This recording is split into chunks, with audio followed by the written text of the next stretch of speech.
whether there are ways to mitigate poor sleep quality. Are there ways to improve quality? For example, taking supplements like melatonin, what impact do those kinds of activities have on sleep quality?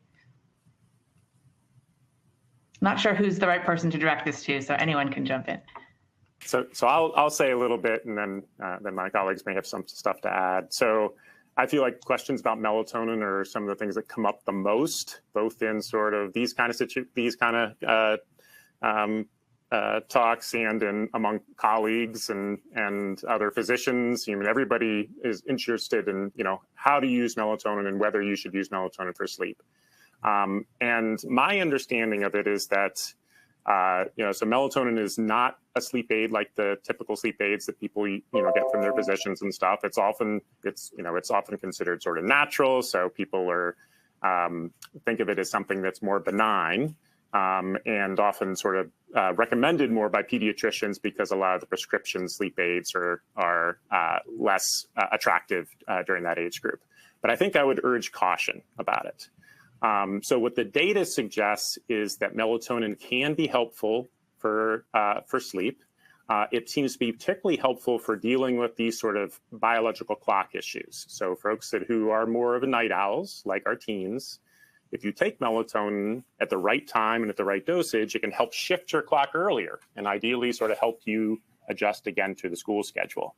But I would note that the timing and the dosage is probably very different from how most people are being recommended how to use it. And so this would be more like 0.5 milligram or 1 milligram of melatonin and more like 4 to 6 hours before bed, rather than what I see a lot of, which is more like 5, 10 or more milligrams of melatonin right at bedtime, which is concerning. The data suggests that melatonin is really mostly helpful for falling asleep and then more quickly and earlier, and then sleeping longer as a result, but not for staying asleep. So if people are having trouble staying asleep at night, melatonin is probably not the answer. And there is good data in children and adolescents that melatonin can be helpful in these ways, and including in neurodevelopmental disorders where there seems to be potentially some issues with circadian rhythms, particularly with melatonin production. And they even see some benefits for other kinds of symptoms like attention and impulsivity and distractibility, et cetera. The other part of caution, though, is that to my eye, none of these studies have been done sufficiently to address the sort of the biggest potential sort of safety concern.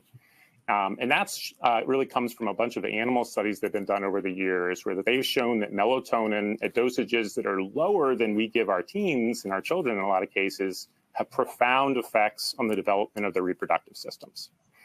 And none of the sort of longitudinal studies that I've seen that have been done in humans have had the measures to be able to really address that. So even though they show in terms of overall adverse effects, there doesn't really seem to be much coming up. None of them have really been designed to test this question of whether it's having effect on sexual development.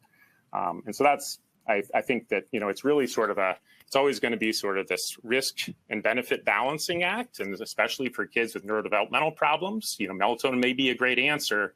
But for other teens and children, I might be looking first to more sort of behavioral approaches to try to manage their sleep rather than melatonin. And I'll stop there.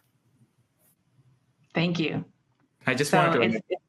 Sorry. Yeah, go ahead, please. I keep interrupting. I apologize. But I just wanted to add from my clinical practice, it's just been an experience over the last decade, having seen an increased use of melatonin in children that I've observed in my clinical practice. And my experience is that melatonin is now increasingly being used as a one-size-fits-all medication.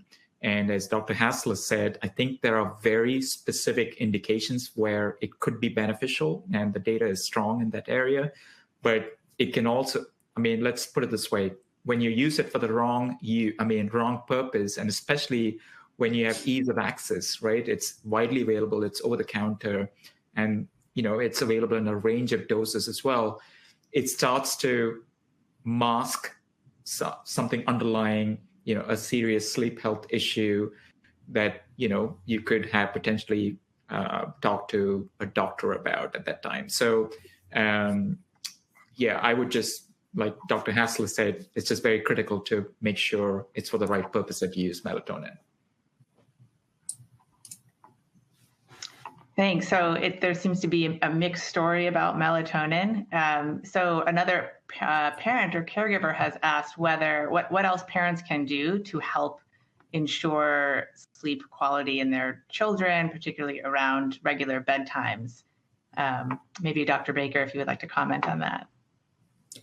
Sure, because I think one thing that would be good to bring up is screen use, because that's become a growing issue with our teens. And I know that I have 2 teenagers myself, and that comes up a lot.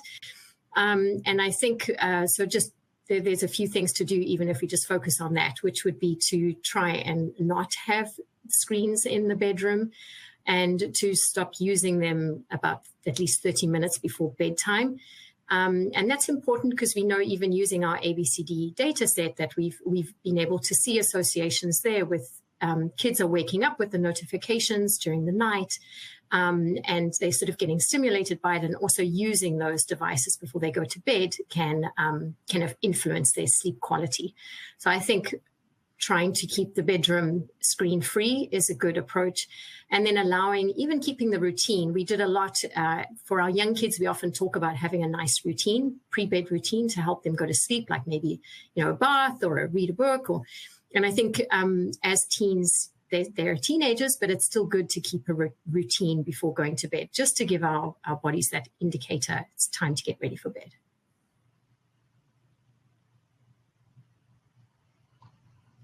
So I think we have time for maybe one more kind of meaty question. So here's one here. The question is, what questions about sleep and the full 10 years of data in the ABCD study eventually will help your teams to answer that you can't yet answer? Well, I could have think of many questions actually, but in the interest of time, I think one thing that we can learn with multiple years of this emphasizing again the rich sleep focus in ABCD, where it's not just one measure. We have multiple indicators of sleep. And I think directionality is important. So trying to understand how poor sleep or good sleep leads to certain behaviors, and vice versa. Sleep is also influenced by other behaviors. So I think trying to tease more apart the directionality would be interesting. Yeah, and I would add to that, so one of the measures that I mentioned, that Munich chronotype measure, we're asking all these detailed questions about sleep, but we're also asking about people's school schedules. And so we have lots of data out there suggesting that, the school schedules matter for teen sleep and all these other outcomes that we've talked about. But this would be the most powerful tool yet, I would say, the largest sample yet with the most detailed data. Where we can see, teens where in places where the schedules are changing, do we see benefits in all the myriad of ways that ABCD is able to measure? And it's just going to be much more, it's going to be a much more comprehensive